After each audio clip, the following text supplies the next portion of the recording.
وزیر اعظم عمران خان نے پارلیمنٹ کے مشترکہ اجلاس سے خطاب کرتے ہوئے بھارتی پائلٹ ابھی نندن کو رہا کرنے کا اعلان کیا۔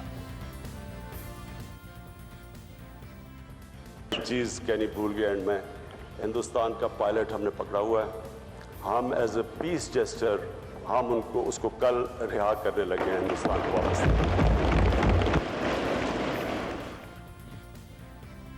اور اس اعلان کے ایک دن بعد پاکستان نے قیدی پائلٹ کو بھارت کے حوالے کر دیا۔ پاکستان کے اس اقدام کو دنیا بھر میں سراہا گیا۔ سفارتی اور سیکیورٹی محاذ پر پاکستان کو ایک واضح برتری بھی حاصل ہوئی۔ اس رہائی سے پہلے، بھارتی پائلٹ کو واپس کرنے سے پہلے کچھ ملاقاتیں بھی ہوئی۔ پاکستان کی عسکری اور سویلین قیادت کی، اپوزیشن بھی موجود تھی، حکومت بھی موجود تھی۔ اپوزیشن نے الزام لگایا کہ وزیر اعظم اس ملاقات میں کیوں نہیں آئے، اور اب اس ملاقات کے حوالے سے ایاز صادق نے یہ بات کی جس کے اوپر رسپانس آ رہا ہے۔ ہمارے ساتھ موجود ہیں سابق وزیر اعظم شاہد خان عباسی صاحب۔ عباسی صاحب بہت شکریہ۔ عباسی صاحب آپ کل بھی موجود تھے، آپ نے کہا ڈائیلاگ ہونا چاہیے۔ آپ نے کہا کہ جو کانفیڈنس ہے وہ ختم ہو گیا ہے، کیونکہ جو ملاقاتیں ہوئیں اس کی باتیں کس طریقے سے میڈیا پر کر دی گئی، یہ بھی نون لیگ کا الزام ہے۔ اتنی اہم نیشنل سیکیورٹی کی ملاقات اور وہ بات کر دی گئی جو کہ پاکستان کے حوالے سے انہوں نے خود نے سوالات اٹھا دیے، D G I S P R کو آ کے پریس کانفرنس کرنی پڑی۔ آپ سمجھتے ہیں درست کیا ایاز صادق صاحب نے، اور کیا آپ کی پارٹی سمجھتی ہے، کنڈیم کرتی ہے سارے کے سارے معاملے کو؟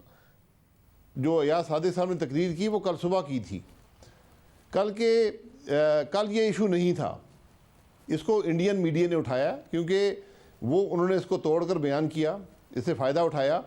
ایاز صادق صاحب نے جو بات کی ہے، میں وہ بات یقیناً پارلیمان کے فلور پہ ہر بات کرنے کی اجازت ہوتی ہے۔ ایاز صادق صاحب بڑے ذمہ دار آدمی ہیں، بڑے محتاط طریقے سے بات کرتے ہیں، لیکن وہاں جو جذبات ابھارے گئے ان کی بات اس کا نتیجہ تھی، تو اس کو اس سارے کانٹیکسٹ میں دیکھنا پڑے گا۔ جو انہوں نے بات کی وہ صرف یہ تھی کہ فارن منسٹر میرے پاس آئے اور میں اس میٹنگ میں موجود تھا۔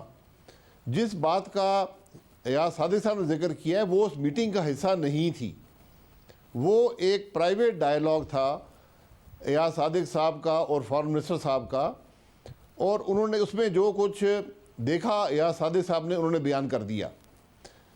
اب یہ بات یقیناً کی جا سکتی ہے کہ ان کو یہ بات یہاں پر نہیں کرنی چاہیے تھی، لیکن جب آپ پارلیمان کے فلور پر کسی کو غدار کہیں گے، انڈین ایجنٹ کہیں گے، کلبھوشن کا محافظ کہیں گے، مودی کا یار کہیں گے، تو اس کو بھی اپنا دفاع کرنا پڑتا ہے۔ اور ایاز صادق صاحب نے مناسب یہ سمجھا کہ میں اپنا دفاع کروں، کہ میں یہ بتاؤں کہ یہ اشخاص جو آج یہ باتیں کر رہے ہیں، جو وفاقی وزراء ہیں، ان کے حالات کیا تھے اور کیا باتیں انہوں نے کی ہیں۔ اگر آپ مجھ سے صرف یہ بات پوچھیں کہ کیا ایاز صادق صاحب کو یہ بات سٹینڈ الون کرنی چاہیے تھی، تو میں اس سے اتفاق نہیں کرتا۔ لیکن پارلیمان پر جو جذبات ابھارے گئے، جس پیرائے میں بات ہوئی، وہاں پر یہ باتیں ہو جاتی ہیں۔ اور آج بدقسمتی ہماری یہ ہے، جس کا میں نے کل ذکر کیا، کہ اعتماد ختم ہو چکا ہے۔ حکومت اپوزیشن کو تھا نہیں، جو اپوزیشن اور اسٹیبلشمنٹ کا بھی اعتماد تھا۔ یعنی آپ یہ کہہ رہے ہیں کہ جو میٹنگ ہوئی نیشنل سیکیورٹی کی، جس میٹنگ میں ظاہر ہے آپ بھی موجود تھے، جس میں آرمی چیف بھی تھے، اس میں یہ کوئی بات نہیں ہوئی تھی کہ جی ابھی نندن کو اگر رہا نہیں کیا تو 8 بجے تک حملہ نہ کر دے بھارت۔ یہ بعد میں کوئی اگر ان کی انڈیویجول بات ہوئی ہے تو وہ ہوئی ہے جو کہ ایاز صادق صاحب کہہ رہے ہیں، ویسے کچھ نہیں ہوا ہے۔ دیکھیں، میں اس میٹنگ کے بارے میں کچھ نہیں کہہ سکتا، کیونکہ ہم سب نے حلف اٹھایا ہوتا ہے اس میٹنگ میں تمام باتوں کو صیغہ راز میں رکھنے کا، تو وہ باتیں وہیں پر رہیں گی۔ یہ بھی بدقسمتی تھی کہ اس میٹنگ میں وزیر اعظم صاحب نہیں آئے، حالانکہ جنگ کا اعلان آئین کے مطابق صرف وزیر اعظم کر سکتا ہے۔ وہ اس میٹنگ میں انہوں نے بیٹھنا گوارا نہیں کیا۔ اور یہ جو بات ایاز صادق صاحب نے کی ہے، یہ ان کے اور فارن منسٹر کے درمیان ایک نجی گفتگو تھی، اس میٹنگ کا حصہ نہیں تھی۔ جو انہوں نے کلیریفیکیشن دی ہے اس میں انہوں نے پھر جو حقائق ہیں، نہیں بھائی صاحب، اسی میٹنگ کی وہ بات کر رہے ہیں کہ وہ آئے اور کیا ان کی حالت ہوئی تھی، بات وہ اسی میٹنگ کے حوالے سے کر رہے ہیں، اسی کا حوالہ دے رہے ہیں۔ نہیں، دیکھیں، بات میں حقائق آپ کے سامنے رکھ دیتا ہوں۔ اس میٹنگ میں وزیر اعظم صاحب نہیں تھے، اور نہ ہی وہاں پر شاہ محمود صاحب نے کوئی بات کی اس میٹنگ کے اندر۔ لیکن اسی میٹنگ جب وہ اسی کمرے میں جب میٹنگ شاید جاری تھی یا شاید اس کے شروع ہونے سے پہلے، کیونکہ اس میٹنگ میں تقریباً 1.5 گھنٹے کا ڈیلے ہوئی تھی، تو وہاں پر گفتگو ہوئی ایاز صادق صاحب کی اور فارن منسٹر صاحب کی، اور وہاں پر جو تاثر قائم ہوا اس کا ذکر ایاز صادق صاحب نے کیا ہے۔ یہ اس کے سارے حقائق ہیں۔ اس کو بدقسمتی سے مختلف پیرائی میں اس کو توڑا اور مڑوڑا جا سکتا ہے، جو کہ ہو رہا ہے، لیکن اس کے ایک اور بھی اس کا پہلو ہے کہ جو اس وقت اسمبلی کے فلور پر باتیں ہو رہی تھیں وہ اتنی اشتعال انگیز تھیں کہ پھر جو شخص کھڑا ہوتا ہے، اور ایاز صادق صاحب ایک ایم این اے کی حیثیت سے کھڑے ہوئے، وہ پارٹی پالیسی بیان نہیں کر رہے تھے، وہ ان الزامات کا جواب دے رہے تھے جو حکومت کے وزیر لگا رہے تھے۔ میں یہی کہہ رہا ہوں کہ جب آپ اس قسم کے ایک تو آپ نے کہا کہ اس کا ریاکشن تھا جو کہ پارلیمنٹ میں ہو رہا تھا، یہ اس کا ریاکشن تھا جو پارلیمنٹ میں ہو رہا تھا، یا اس کا تسلسل ہے جو کہ نواز شریف صاحب کی طرف سے تقاریر کی جا رہی ہیں مسلسل اداروں کے سربراہوں کے حوالے سے، اور پچھلے 36 گھنٹے میں نواز شریف صاحب کیا سوچ رہے ہیں اس تقریر کے بارے میں؟ وہ سمجھتے ہیں کہ ایاز صادق صاحب کو یہ بات نہیں کہنی چاہیے تھی، یا وہ مطمئن ہے کہ اگر ایاز صادق صاحب نے کہا تو اس وقت ٹھیک کہا؟ دیکھیں، پارلیمان میں بہت سی تقاریر ہوتی ہیں، بہت سی باتیں کی جاتی ہیں۔ آج بھی وزیر سائنس اور ٹیکنالوجی نے بات کی ہے، اور انہوں نے پلوامہ کے جلسے کو کے حملے کو پاکستان کے اس میں عمل دخل کا ذکر کیا ہے۔ یہ باتیں مناسب نہیں ہوتی جب وفاقی وزیر کرتا ہے۔ مگر اس میں مسئلہ یہ ہو رہا ہے کہ جس طرح بس صرف ایک بات کرنا چاہ رہا ہوں، جس طرح حکومت آپ لوگوں کے بیان جب بھارتی میڈیا اٹھا لیتا ہے اس کو آؤٹ آف کانٹیکسٹ بتاتی ہے کہ جی بھارتی میڈیا نے اٹھا لیا اور پیمانہ ہی بنا دیا انفارچونیٹلی، اسی طریقے سے جو فواد چوہدری صاحب انہوں نے جب تسلسل میں بات کی تو آگے بتایا ہے کہ پلوامہ کے بعد جو ہوا وہ آگے انہوں نے بتایا، بٹ انڈین میڈیا نے ان کے خلاف بھی وہی کیا جو آپ کے ساتھ کرتا ہے اور حکومت آپ کے خلاف کوٹ کر دیتی۔ جی میں یہ کہہ رہا ہوں اس میں ایک فرق ہے۔ جب وفاقی وزیر بات کرتا ہے جس نے ایک حلف اٹھایا ہوتا ہے اور وہ اسمبلی میں اپنی کیبنٹ کی نمائندگی کرتا ہے، اس کو ذاتی سٹیٹمنٹ دینے کا حق حاصل نہیں ہے، اس بات کا اثر کچھ اور ہوتا ہے۔ جب وہ غداری کا الزام لگاتا ہے اس کا اثر کچھ اور ہوتا ہے، جب وہ انڈین ایجنٹ کہتا ہے اس کا اثر کچھ اور ہوتا ہے۔ یہاں پر جو اپوزیشن کا ایم این اے بات کرتا ہے وہ ایک عام ایم این اے، اس نے بھی ایک حلف اٹھایا ہوتا ہے جس میں چونکہ اس کے پاس حکومت کے راز نہیں ہوتے تو وہ ایک اس حوالے سے بات کرتا ہے۔ یقیناً میں یہ کہتا ہوں کہ یہ چیزیں نہیں ہونی چاہیے، یہ ہم سب کی ناکامی ہے کہ اس ناکامی کا فائدہ ہندوستان اٹھاتا ہے۔ اپنے دشمن سے آپ بہتری کی توقع مت رکھیں۔ جب بھی ہم ملک کے اندر کوئی ایسا کام کرتے ہیں، غداری کے الزام لگاتے ہیں، کسی کو انڈین ایجنٹ کہتے ہیں، آئی جی پولیس اٹھاتے ہیں، آئین توڑتے ہیں، الیکشن میں کچھ ہوتا ہے، یہ سب نیشنل سیکیورٹی کے ایشوز ہیں، یہ سب ملک کو کمزور کرتے ہیں۔ آج ہم سب کی ذمہ داری ہے۔ میں اسی لیے کہتا ہوں کہ آج ایک ڈائلاگ کی ضرورت ہے، لیکن میں خود بھی قاصر ہوں یہ کہنے سے کہ وہ ڈائلاگ کیسے شروع ہوگا، کون کرے گا، کس سے کرے گا۔